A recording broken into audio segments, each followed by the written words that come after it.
London whispers branded him the heartless Duke, a man treating love like a card game.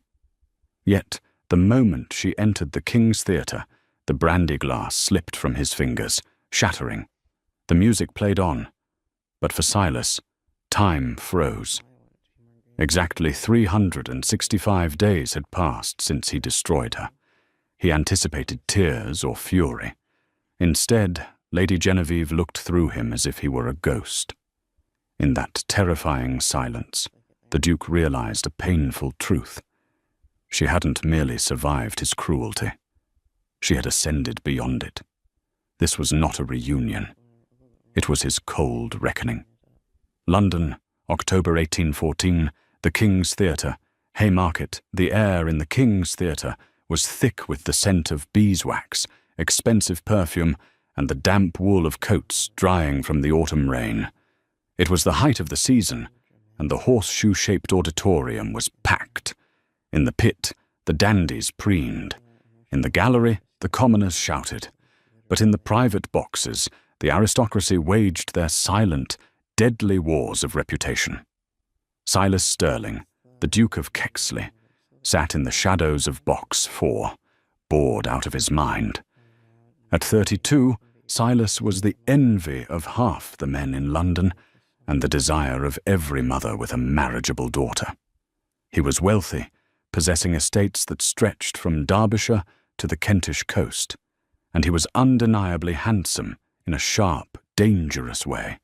Dark hair, eyes the colour of a stormy sea, and a jawline that seemed carved from granite, but tonight he felt nothing but a hollow ache he refused to name. "You're brooding again, Kexley," drawled Lord Hugo, his cousin, leaning back in his chair with a smirk. "The soprano is hitting a high C, and you look as though you're at a funeral." "I'm not brooding," Silas snapped, swirling the amber liquid in his glass. "I'm merely contemplating leaving early. The air in here is stifling." "It's not the air," Hugo laughed softly. "It's the anniversary, isn't it? 1 year since—" "Don't," Silas warned, his voice low and lethal. "Very well, but look there."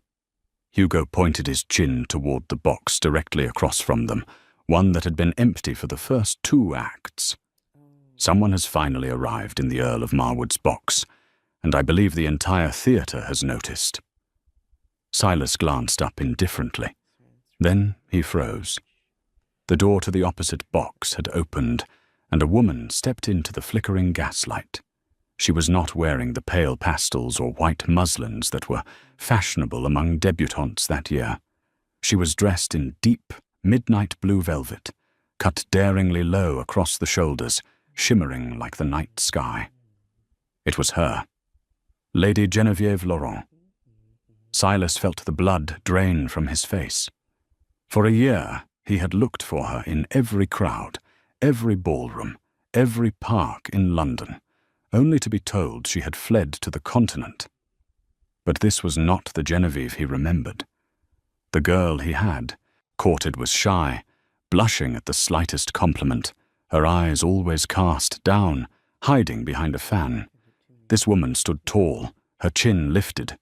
She moved to the front of the box with the grace of a queen claiming her throne. She adjusted her opera glasses, her movements slow, deliberate, and utterly composed. "My God," Hugo whispered, his smirk vanishing.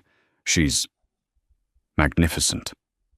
The murmur started in the pit and rose to the boxes. "Is that her? Is that the girl who ran away?" Silas couldn't breathe. His heart hammered against his ribs like a trapped bird. He needed her to look at him. He needed to see if there was any spark of the old warmth, any hint of the love that had once made him feel invincible. As if sensing his gaze, Genevieve slowly lowered her opera glasses. She turned her head across the vast, candlelit expanse of the theatre. Their eyes met. Silas half rose from his seat, his hand gripping the velvet railing. He waited for the flinch. He waited for the hurt. But Genevieve's face remained a mask of porcelain perfection. She looked at him, not with hatred, but with a chilling indifference, as if he were a stranger, as if he were a piece of furniture. She held his gaze for 3 agonizing seconds, then turned away, dismissing him entirely to speak to the man who had just stepped out of the shadows behind her. Silas fell back into his chair, stunned. The glass in his hand slipped, crashing to the floor. The sound was swallowed by the orchestra, but the shattering inside his chest was deafening. "Who is that with her?" Silas demanded, his voice trembling with a rage he hadn't felt in years. Hugo leaned forward, squinting. "Well, this is a twist. That cousin appears to be the French financier, Monsieur Valmont, the richest man in Paris." Silas clenched his jaw until it ached. She wasn't just back, she was armed. 1 year earlier, November 1813. To understand the silence in the theatre, one had to understand the noise at White's Club on a snowy night in 1813. White's on St. James's Street was the inner sanctum of the British aristocracy. It was a place of leather armchairs, cigar smoke, and ruinous gambling. The famous betting book at White's was legendary. Men bet on everything from which politician would die first to how long a man could hold his breath. Silas had been different then, arrogant, untouchable, and reckless. He had just inherited his dukedom and felt the weight of the world, which he tried to shrug off with debauchery. It was Lord Archibald Pym who started it. Pym was a snake of a man, envious of Silas's title and charm. "They say the new girl, the Earl of Marwood's niece, is impossible to charm," Pym had sneered over a game of cards. Lady Genevieve, a vicar's daughter raised in a convent, practically. She freezes every man who speaks to her. They call her the little nun. "She's not a nun," Silas had said, lazily, checking his cards. "She's just intelligent. She knows you lot are wolves." "I bet you couldn't turn her head, Kexley," Pym challenged, his eyes gleaming. "I bet you 5,000 guineas you can't get her to profess her love for you before the frost fair on the Thames." Silas should have walked away. He knew he should have. But the brandy was warm, the room was watching, and his pride was a fragile thing. "Done," Silas said, calling for the betting book. He wrote the entry himself, his handwriting sweeping and bold. "The Duke of Kexley wagers 5,000 guineas that he will win the heart of Lady Genevieve Laurent before the ice melts." It started as a game. He sent flowers. He arranged accidental meetings in Hyde Park. He used every trick in his arsenal. But then, something terrifying happened. He actually listened to her. He found that behind her shy exterior was a wicked sense of humor. He found that she loved astronomy and could name every constellation. He found that when she laughed, he didn't want to be anywhere else. By Christmas, Silas Sterling was no longer playing a game. He was desperately, hopelessly in love. He planned to propose. He planned to go to White's, strike the wager from the book, pay the debt, and never speak of it again. He wanted to start clean. But secrets in London are like ink in water. They spread. It was the night of the Epiphany Ball. Silas had led Genevieve into the conservatory. The air was cold, but her hands were warm in his. "Genevieve," he had started, his voice thick with emotion. "There is something I must tell you.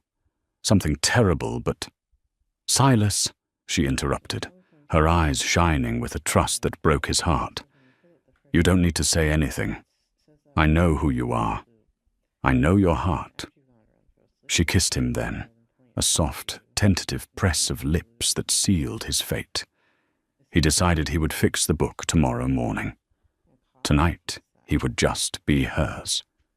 He left her in the conservatory to fetch them punch. When he returned, the room was silent. Lord Pym was standing there, and in his hand he held a page torn, violently, from the betting book of White's Club. Genevieve was reading it. Silas froze. "Evie." She looked up. The color had vanished from her face. She looked at the paper, then at him. The paper trembled in her hand. "Is this true?" she whispered. Her voice wasn't angry, it was shattered. Was it all for guineas? The walk by the Serpentine, the poetry, the way you looked at me? No. Silas stepped forward, reaching for her. "Evie, it started that way, but I swear—" "Don't." She stepped back, tripping over her hem. "Don't come near me. I was going to cancel it. I love you. You bet on me," she said, a tear finally escaping, tracking hot and fast down her cheek. "You bet on my heart like I was a horse at Tattersall's. Evie, please." She crumpled the paper and threw it at his chest. It hit him with the force of a bullet. "My name is Lady Genevieve," she said, her voice shaking but gaining strength. "And you have won your wager, Your Grace. I did love you, but I will never, ever forgive you." She turned and ran into the snowy night. Silas chased her to the carriage, but the door slammed in his face. The horses thundered away, leaving him standing in the snow, clutching the crumpled paper, the winner of 5,000 guineas and the loser of the only thing that mattered. 2 days later, she was gone. She had left for France with her aunt, and now, 1 year later, she was back, and the ice Silas had tried to melt was nothing compared to the glacier she had become. October 1814. 2 days after the opera, Silas could not sleep. The image of Genevieve in that blue dress haunted him. He spent the next 2 days pacing his study in his townhouse on Grosvenor Square, ignoring the stacks of invitations on his desk. He needed to speak to her. He needed to explain that he had suffered every day of the last year. He found out through his valet that she was staying at the Claridge House, a modest but respectable residence in Mayfair, not her uncle's grand estate. This was curious. Why was she independent? Unable to wait any longer, Silas rode to Claridge House. He didn't care about propriety. He pounded on the door until a startled butler answered. "I am here to see Lady Genevieve," Silas barked. "Her ladyship is not receiving callers, Your Grace," the butler said nervously. "She will receive me." Silas pushed past him. He stormed into the drawing room and stopped dead. Genevieve was there, sitting by the window. She was not alone. The French financier, Monsieur Valmont, was sitting opposite her, holding a stack of documents. They looked like business partners, not lovers. Genevieve looked up, her expression unreadable. "It is rude to barge in, Your Grace." "We need to talk," Silas said, ignoring Valmont. "Alone." Genevieve sighed. Closing a ledger she was holding, she nodded to Valmont. "Henri, give us a moment, please." Valmont stood, bowed to Silas with a mocking smile, and left the room. "You have 5 minutes," Genevieve said, standing up. She didn't offer him a seat. She didn't offer him tea. She stood with her hands clasped in front of her, a wall of composure. "Evie." "Lady Genevieve," she corrected. "Genevieve," Silas breathed, stepping closer. "I know I have no right to ask for your time. I know what I did was unforgivable. But I had to see you. I had to know if you are happy." "Happy?" She let out a dry, humorless laugh. "Happiness is a trivial thing, Silas. I am content. I am independent. And I am busy." "I heard you were in Paris," Silas said, searching her face for a crack in the armor. "I wrote to you. Dozens of letters. Did you read them?" "I burned them," she said simply. "Unopened." The word struck him like a physical blow. "Why have you returned?" he asked, his voice hoarse. "Because London is the financial capital of the world, and I have business here." She walked to the fireplace, turning her back to him. "And because I was tired of running. I realized that if I stayed away, I was letting you win. I was letting you be the reason for my exile. I am done letting you dictate my life." "I never wanted to dictate your life," Silas pleaded. "I wanted to share it.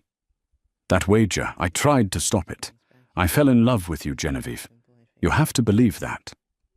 She turned around, and for a second, her eyes flashed with genuine fire. "Believe you? The man who laughed about me in a club with Archibald Pym? The man who put a price on my soul?" She took a step toward him, her voice dropping to a hiss. "You didn't break my heart, Silas. You humiliated me. You made me a joke. Do you know what they called me when I left? The 5,000 guinea girl." Silas flinched. He hadn't known that. "I am sorry," he whispered. "I would give everything I own to take it back." "Keep your money," she said coldly. "I have my own now." "What do you mean?" "Monsieur Valmont is not my lover, Silas. He is my mentor. When I got to Paris, I didn't cry. I invested. I took the small inheritance my mother left me, and I learned the trade. I own ships, Silas. I own debts. I am not the vicar's niece anymore. I am a woman of means." Silas stared at her. This was the twist he hadn't seen coming. She hadn't just survived. She had thrived in a man's world.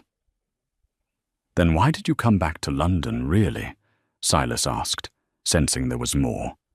"If you are so successful in Paris, why risk the scandal here?" Genevieve's eyes went dark. "Because there is one debt left unpaid in London, and I intend to collect it." "What debt?" "That is none of your concern.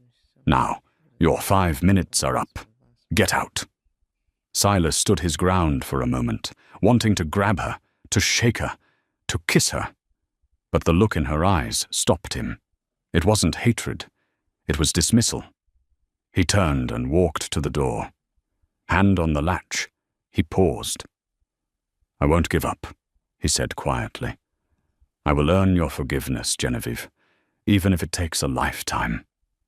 "You don't have a lifetime, Silas," she said, her voice drifting across the room like smoke. "You have no idea what is coming." Silas left the house, his mind racing.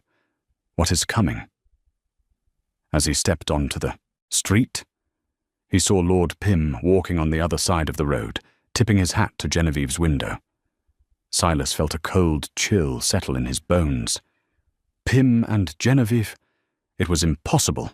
Unless the debt she came to collect wasn't money. Unless it was revenge.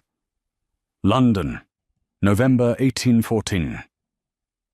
The rain in London had turned the cobblestones into sleek black mirrors reflecting the gaslights, but inside the gilded halls of the Duchess of Somerset's ball, the world was nothing but warmth, light, and vicious whispers. Silas stood at the edge of the ballroom, a glass of champagne untouched in his hand. He wasn't watching the dancers. He was watching the door. In the week since his confrontation with Genevieve at Claridge House, Silas had done something he had never done before. He had investigated a woman. He had gone to his solicitors, to his bankers, and even to the shadowy brokers who operated in the back rooms of coffee houses in the city. What he found had terrified him. Genevieve hadn't just made money in France. She had weaponized it. Under the guise of Monsieur Valmont's firm, she had been systematically buying up the debts of specific English aristocrats. High-interest loans, mortgages on crumbling estates, gambling vouchers signed in moments of desperation. She bought them all. And the man whose name appeared most frequently in her ledger was Lord Archibald Pym. "She's going to gut him," Hugo whispered, appearing at Silas's elbow. "I heard she bought the mortgage on Pym's ancestral seat in Sussex yesterday. If she calls in the debt, Pym is a pauper." "She isn't just going to gut him," Silas murmured, his eyes narrowing as the ballroom doors opened. "She's going to flay him alive in front of the Tun." And there she was. Lady Genevieve made an entrance that silenced the orchestra. She wore a gown of crimson silk, the colour of blood and wine, cut in the French style, which was sharper and more structured than the flowing English muslins. Around her neck sat a necklace of garnets, so dark they looked like drops of ink. She didn't look like a vicar's niece. She looked like Nemesis. She moved through the crowd, Monsieur Valmont trailing a step behind her, like a loyal guard dog. Silas watched as she stopped to speak to the Duke of York. The royal duke laughed at something she said, a rare feat. She was charming the power players, isolating her prey. Silas saw Lord Pym across the room. The man looked ill. His skin was pasty, sweat beading on his upper lip. Pym knew. He had to know who held his leash now. Silas couldn't stand on the sidelines any longer. He set his glass down on a passing tray and cut a path through the crowd. He didn't care about the whispers. He didn't care about the scandal. He had to warn her. Pym was a rat, and cornered rats bit. He intercepted her just as the orchestra struck up. A waltz. "Lady Genevieve," Silas said, bowing low, blocking her path. "May I have this dance?" The circle of people around them went quiet. The air crackled with tension. Everyone remembered the wager. Everyone remembered the girl running into the snow. Genevieve looked at his outstretched hand. Her eyes were cold, calculating. To refuse a duke publicly would be a breach of etiquette that could hurt her, standing with the old guard she was trying to charm. "Your Grace," she said, her voice smooth as glass. "I believe your card is full." "For you, I would clear the slate," Silas said, his voice dropping an octave. "Please, we need to speak. It's about Pym." At the mention of the name, her eyes flickered. She gave a stiff nod. "Very well." She placed her hand in his. Even through her silk glove, the touch sent a shockwave up Silas's arm. He led her to the floor. As his hand settled on her waist, firm, possessive, yet terrified he might break her, they began to turn. "You look dangerous tonight, Genevieve," Silas murmured as they spun. "I am dangerous, Silas. You would do well to remember that." "I know what you are doing," he whispered, pulling her slightly closer than propriety allowed so he wouldn't be overheard. "I know you bought Pym's debts. I know you own him." "He owns nothing," she corrected, her gaze fixed over his shoulder. "He lives in my house. He rides my horses. He spends my money. I am simply preparing to foreclose. He is dangerous, Evie. Pym has nothing left to lose. Men like that do desperate things." "Let him try," she scoffed. "He destroyed my reputation for 5,000 guineas. I will take his for free." "Is that what this is? Revenge?" Silas searched her face, looking for the soft girl he had loved. "Does it make you happy?"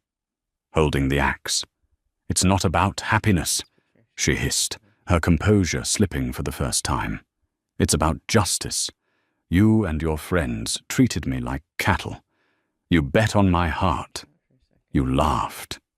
Do you know how hard it is to rebuild a life when your name is a punchline in every club in London?" "I never laughed," Silas said fiercely. "I died, Genevieve. The day you left, the Silas you knew died. I haven't touched a card in a year. I haven't looked at another woman. I have spent every day regretting the moment I let Pym goad me." "And yet," she said, her voice trembling slightly, "you were the one who wrote the wager. Pym suggested it, but you wrote it. Before the ice melts." "I was a fool," Silas admitted, his voice cracking. "But I fell in love with you. Real love. The kind that burns you down to the foundation. I wanted to marry you, Evie. I still do." Genevieve stiffened in his arms. She missed a step, her boot coming down on his, but she recovered instantly. She looked up at him, her dark eyes wide. For a second, just a second, the anger vanished, replaced by a profound sadness. "Do not speak to me of marriage," she whispered. You forfeited that right. I will earn it back. You cannot earn back trust that has been pulverized, Silas. The music swelled to a crescendo. They spun faster. The world blurred around them. The candlelight, the jewels, the staring faces. It was just the two of them, locked in a battle of wills that felt terrifyingly like passion. "Warning Pym is not your concern," she said, pulling back as the music ended. "Stay out of my way, your grace. When the blow falls, I do not want you in the blast radius." She curtsied, a sharp dismissal movement, and walked away. Silas stood on the dance floor, chest heaving. He watched her go. She was walking straight toward the balcony doors, and following her, slipping a knife from his coat pocket into his sleeve, was Lord Archibald Pym. Silas didn't think. He ran. The same night. Genevieve needed air. The waltz with Silas had rattled her more than she cared to admit. His hand on her waist had felt too familiar, too right. It made her angry. She had spent a year building walls of ice around her heart, and he had managed to chip one with a single dance. She stepped out onto the terrace. The cold November air bit at her skin, but it felt good against the flush of her cheeks. "Enjoying the triumph, my dear?" The voice was slurred, oily. Genevieve spun around. Lord Pym stood there, blocking the door back to the ballroom. He looked deranged. His cravat was undone, his hair wild. He smelled of cheap gin and desperation. "Lord Pym," Genevieve said, lifting her chin. "You are drunk. Move." "You think you're so clever," Pym sneered, stepping closer. "The little nun. The vicar's mouse. You think you can walk into my world and take everything." "I took nothing that wasn't sold to me," Genevieve said coldly. "You borrowed money you couldn't pay back. You gambled away your inheritance. I merely purchased the paper." "You're going to give it back," Pym growled. He pulled a small pistol from his coat. It was a crude thing, a dueling pistol, but at this range it was lethal. Genevieve froze. She looked at the gun, then at his shaking hand. She wasn't screaming. She was calculating the distance. "Shoot me," she said calmly, "and you hang. There are 200 witnesses inside." "I'm ruined anyway," Pym shouted, the gun wavering. "You're evicting me tomorrow. I have nothing. But if you sign the deed over, if you write a note forgiving the debt—" "I would sooner die," she spat. Pym's face twisted in rage. He cocked the hammer. "Then die, you bit." Crash! The glass door of the terrace shattered outward as a body collided with Pym. Silas. He had thrown himself through the French doors, tackling Pym to the stone ground. The pistol skittered across the terrace, discharging with a deafening bang into the night sky. Genevieve stumbled back, hand to her mouth. Silas and Pym rolled on the ground, a tangle of limbs and velvet. Pym was desperate, clawing at Silas's eyes, but Silas was younger, stronger, and fueled by a year of repressed fury. Silas pinned Pym to the stones, his forearm pressed against the older man's throat. "Enough!" Silas roared. "It is over, Archibald!" Pym gasped for air, his face turning purple. Silas held him there, breathing hard, his knuckles white. Guests began to pour onto the terrace, screaming at the sight of the two aristocrats brawling on the floor. Silas stood up, dragging Pym with him by the collar. He shoved the ruined man toward two footmen who had rushed forward. "Take him," Silas commanded, his voice shaking with adrenaline. "He just attempted to murder Lady Genevieve. Hold him for the magistrate." Silas turned to Genevieve. She was standing by the stone railing, trembling. Not from fear, Silas realized, but from shock.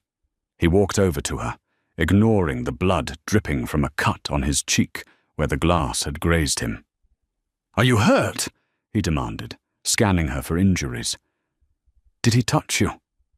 Genevieve looked at the blood on his face. She reached out, her hand hovering inches from his cheek before she pulled it back. You jumped through a window, she whispered. I saw him following you, Silas said, his chest heaving. I told you he was dangerous. I could have handled him, she said, though her voice lacked its usual steel. No, Evie, Silas said softly. You can handle money. You can handle gossip. You cannot handle a bullet. You have to stop fighting the world alone. She looked at him, really looked at him. The man who had ruined her life had just saved it. The narrative she had told herself for a year, that he was a villain, a monster, was cracking. A monster doesn't bleed for you. Your Grace, Monsieur Valmont appeared, looking horrified. The carriage is ready. We must go. The scandal. Genevieve nodded, composing herself. She looked back at Silas. Thank you, she said stiffly, for saving my life. I am in your debt. I don't want your debt, Silas said. I want to know you're safe. I am leaving, she said. Good night, Silas. She turned and fled, Valmont shielding her from the prying eyes of the crowd. Silas watched her go, touching the cut on his cheek. He felt alive for the first time in a year. She hadn't forgiven him. No. But she had called him Silas. The next morning, the scandal sheets were vicious, but for once they were on Silas's side. Duke defends lady's honor from deranged debtor, was the headline.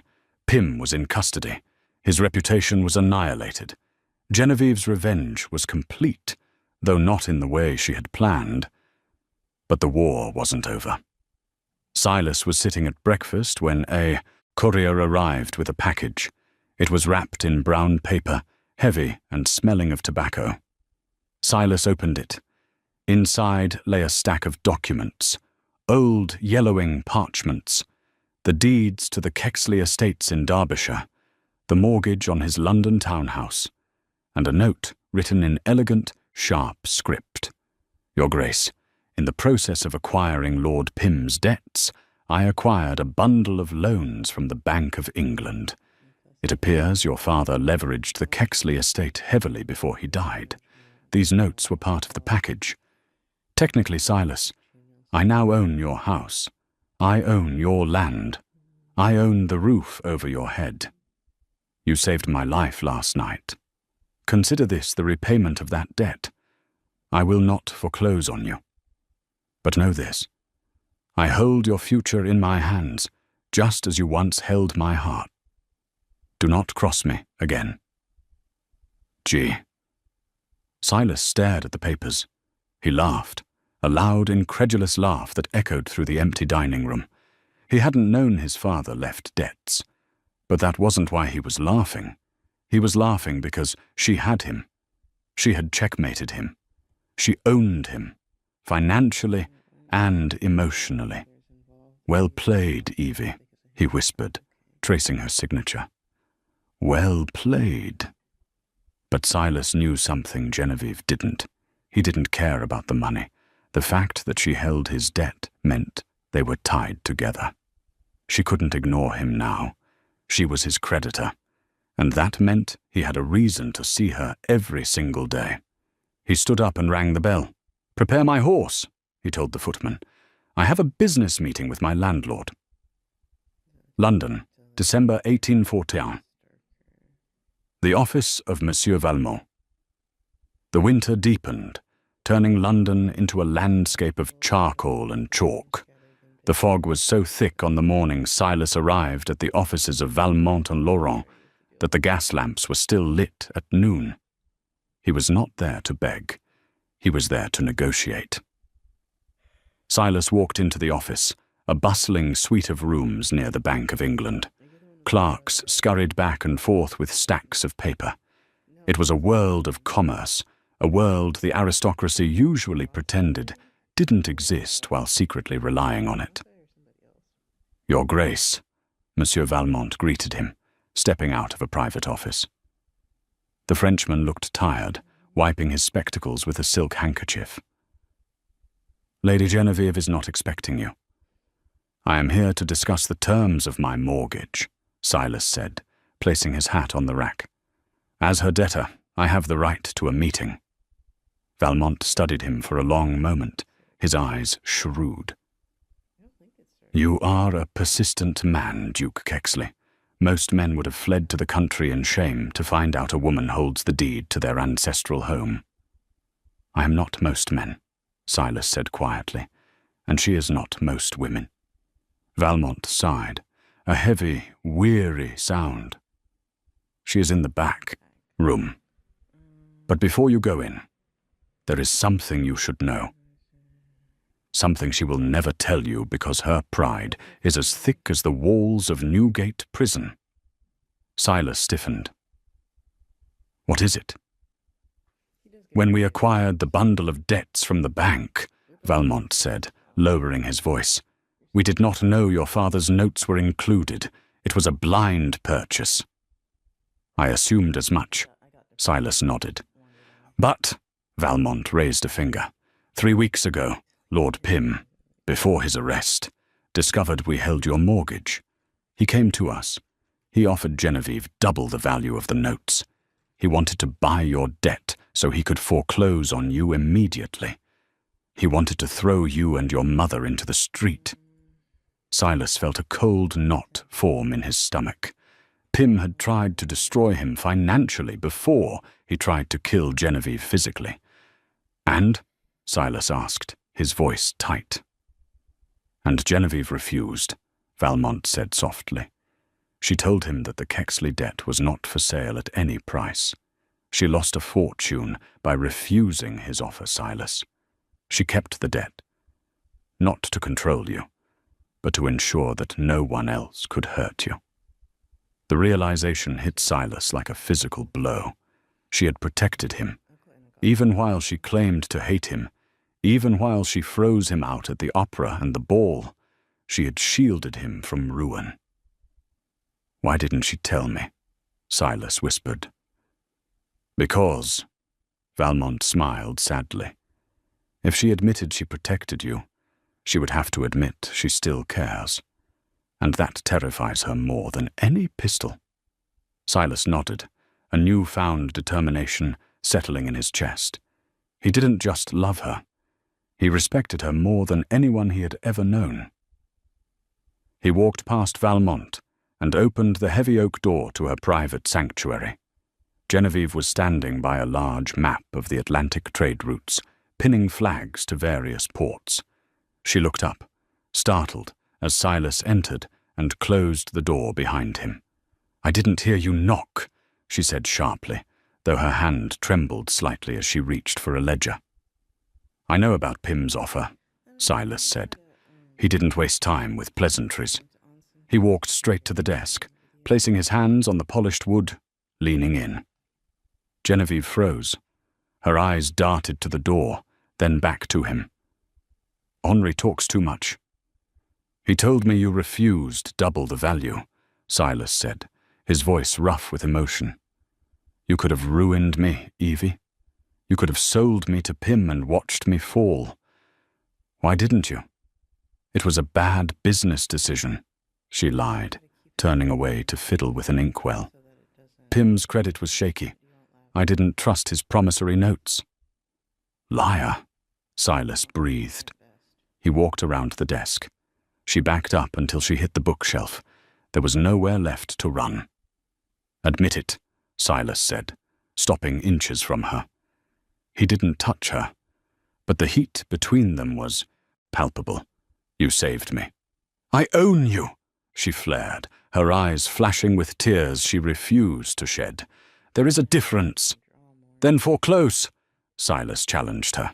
If you hate me, if I am just a bad investment, take the house. Take the land. Do it now. I can't. Why? Because I cannot bear the thought of you suffering, she cried out, the truth finally tearing its way out of her throat. Silence slammed into the room. Genevieve gasped, covering her mouth with her hand, horrified by her own confession. Silas reached out then, slowly, giving her time to pull away. When she didn't, he took her hands in his. They were cold, but his were warm. You loved me once, he whispered. You loved me enough to protect me when I didn't deserve it. Genevieve, look at me." She looked up, the tears finally spilling over. "I never stopped," she whispered, her voice broken. "I went to Paris. I built a fortune. I became a woman of ice and steel. But every time I closed my eyes, I was back in that conservatory. I was back to the moment before I saw the paper. I hate you for that, Silas. I hate you for making me love you so much that I couldn't even enjoy my revenge." "I don't want you to enjoy revenge," Silas said, lifting her hand to his lips, kissing the pulse point of her wrist. "I want you to enjoy life. I want you to enjoy us." "There is no us." She shook her head, though she didn't pull her hand away. "The world knows what you did. The wager—" "To hell with the world," Silas said fiercely. "Let them talk. Let them whisper. I will spend every day of the rest of my life proving them wrong. I will rewrite every entry in that betting book if I have to." He reached into his coat pocket and pulled out a folded piece of paper. It was the deed to his house, the document she had sent him. "You sent this to me to remind me of my debt," Silas said. He walked over to the fireplace, where a low fire was burning in the grate. "Silas, what are you doing?" Genevieve stepped forward. Silas tossed the deed into the fire. Genevieve gasped. "That is your mortgage. That is £50,000. "I don't care," Silas said, watching the paper curl and blacken, the wax seal melting into nothing. "I don't want there to be a debt between us. I don't want you to own my house, Evie. I want you to share it." He turned back to her, the flames casting dancing shadows across his face. "I am not asking for your forgiveness today," he said. "I am asking for a chance to court you. Properly. No wagers, no games.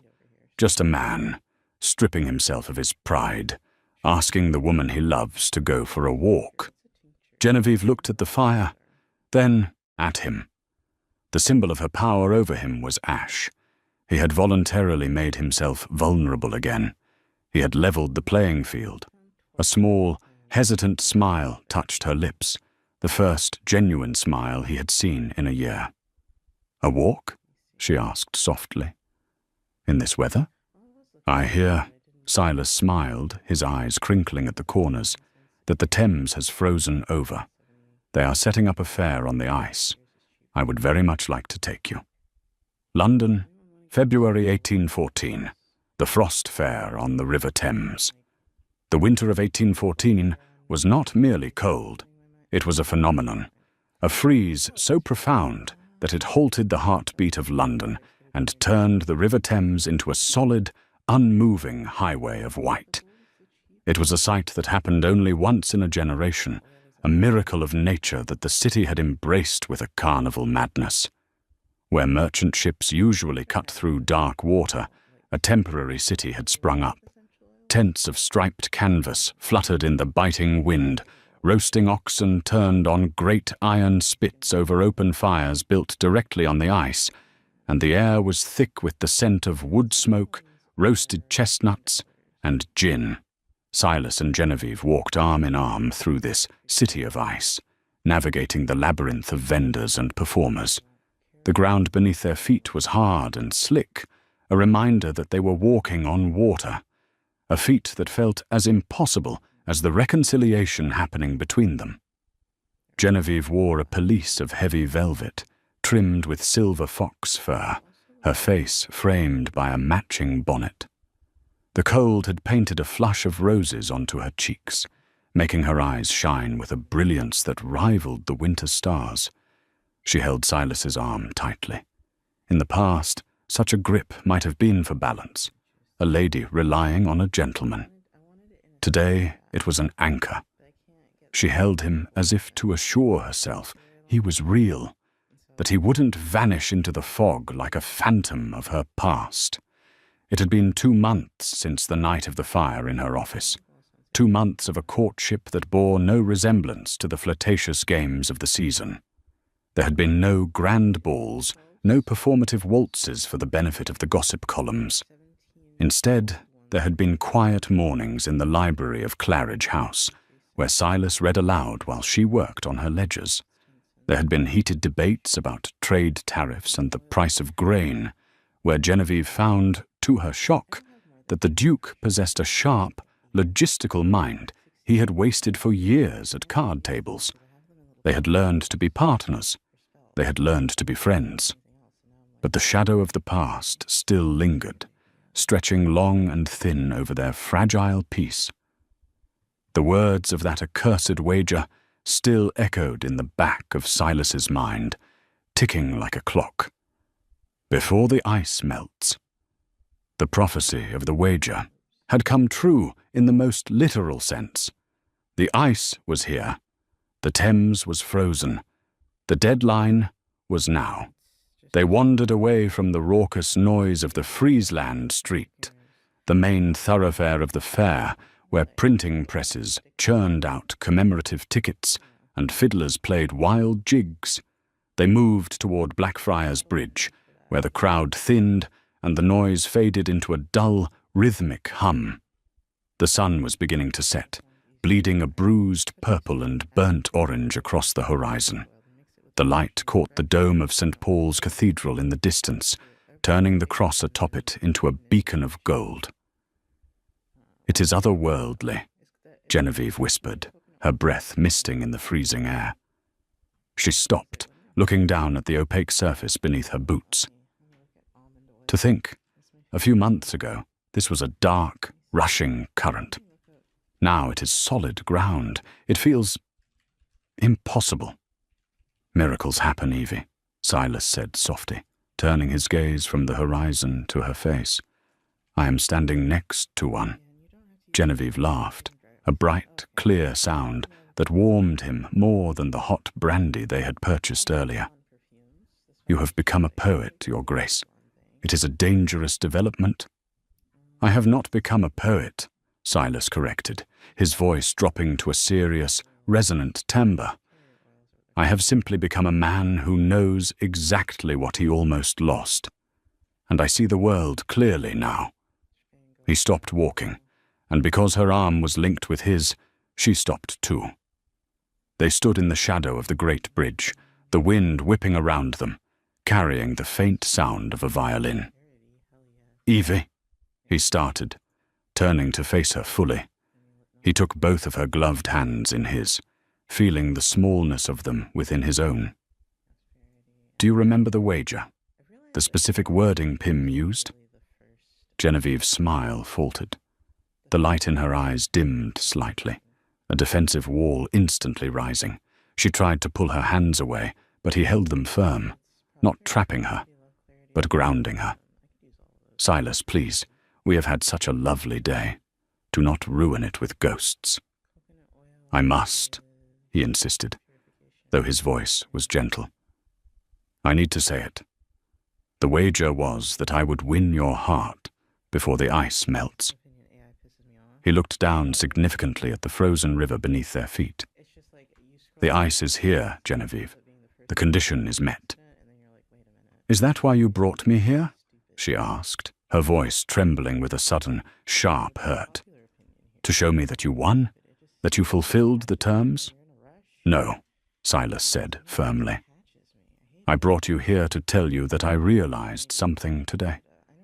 I realized that the premise of the wager was flawed from the very beginning. I do not want to win your heart, Genevieve. I never did. Because winning implies it is a prize to be taken, a trophy to be mounted on a wall alongside a fox or a stag." He released her hands and reached into the inner pocket of his heavy wool coat. His heart hammered against his ribs, a frantic rhythm that defied his calm exterior. "Your heart is not a trophy," he continued, his grey eyes searching hers. "It is a gift that must be given freely, or not at all. And it is a gift I am terrified I do not deserve." He pulled out a small velvet box. He didn't open it immediately. He looked at it, then back at her. "I am not betting on us, Evie. I am done with chance. I am done with luck. Silas took a step back and, ignoring the cold, wet bite of the ice, dropped to one knee. A hush seemed to ripple outward from them. A group of skaters nearby slowed and stopped. A vendor paused in his shouting. The sight of a duke, unmistakable in his bearing and dress, kneeling on the frozen Thames, was a spectacle greater than any puppet show. Silas snapped the box open. Inside lay a ring that defied convention. It was not a diamond solitaire, cold and white. It was a sapphire, dark and deep as the midnight sky over the Atlantic, flanked by a halo of blood-red garnets. Genevieve gasped, her hand flying to her mouth. "I had this made," Silas said, his hand steady, despite the adrenaline coursing through him. "The sapphire is for the night I saw you at the opera. The night you wore blue velvet and looked at me with such indifference that it shattered my soul. It reminds me of the darkness I had to walk through to find you again." He traced the red stones with his eyes. "And the garnets, they are for the fire of your anger, the fire of your resilience, and the fire in the hearth where you burned my debt and saved my future." Genevieve stared at the ring, tears blurring her vision. The colors swam together, blue and red, sorrow and passion, ice and fire. "Silas," she choked out, unable to form a complete sentence. "I am promising," Silas said, his voice ringing out clear and true across the ice, loud enough for the gathering witnesses to hear. "I promise to honor you, not as a possession, but as my superior in spirit. I promise to listen to you, even when the truth is painful. I promise that you will never be a conquest, only my equal, my partner, my love." He looked up, his face open, vulnerable, stripped of all the arrogance that had once defined the Duke of Kexley. "Lady Genevieve Laurent, will you do me the extraordinary honor of becoming my wife? Will you let me spend the rest of my life making up for one foolish year?" Genevieve looked down at him. In her mind, she saw the flashes of the past year, the humiliation of the betting book, the loneliness of Paris, the cold calculation of her revenge. But then she looked at the man kneeling before her. She saw the cut on his cheek from the night he saved her life. She saw the ink stains on his fingers from helping her with her ledgers. She realized she was tired of holding on to the winter. She didn't want to be the woman who exacted revenge anymore. She wanted to be the woman who was loved. "The ice will melt, Silas," she whispered, a single tear escaping to slide down her cold cheek. "The river will break apart. The spring will come." "Let it melt," Silas said, his gaze intense and unwavering. "Let the river run wild. My love won't melt. It is the only solid thing I have." Genevieve slowly pulled the glove from her left hand. The cold air bit at her skin, but she didn't feel it. She reached down and touched his face, her thumb tracing the high arch of his cheekbone, feeling the warmth of his skin against her frozen fingertips. "Yes," she said, her voice gaining strength, projecting her joy to the grey sky. "Yes, Silas. I will." Silas let out a breath he felt he had been holding for 14 months. He slid the ring onto her finger. It fit perfectly, the dark stones catching the dying light of the sun. He stood up and pulled her into his arms, burying his face in the crook of her neck, inhaling the scent of her perfume and the winter air. As their lips met, the crowd on the ice erupted. It wasn't the polite applause of a ballroom. It was the raucous, genuine cheering of Londoners who loved a good ending. Fiddlers nearby struck up a joyous, stamping tune. But Silas and Genevieve didn't hear them. They were lost in the warmth of each other. Two people who had navigated a sea of pride and pain to find solid ground. The wager was forgotten, dissolved into history. The debts were paid in full, and as the first snowflakes of the evening began to fall, drifting gently around them like confetti, the Duke and his Duchess began the only story that truly mattered, the one they would write together on pages that had no price. And that is the story of the heartless Duke and the woman who taught him how to feel. It's a reminder that while revenge might be sweet, forgiveness is the only thing that can truly heal a broken heart. Silas and Genevieve proved that love isn't a game to be won. It's a partnership to be built, even if you have to build it on thin ice. If this story moved you, or if you've ever had to forgive someone you loved, please give this video a like. It really helps the channel grow. Don't forget to share this with a friend who loves a good historical romance, and hit that subscribe button and the notification bell so you never miss a story. We have plenty more tales of scandal, romance, and redemption coming your way. Thanks for listening.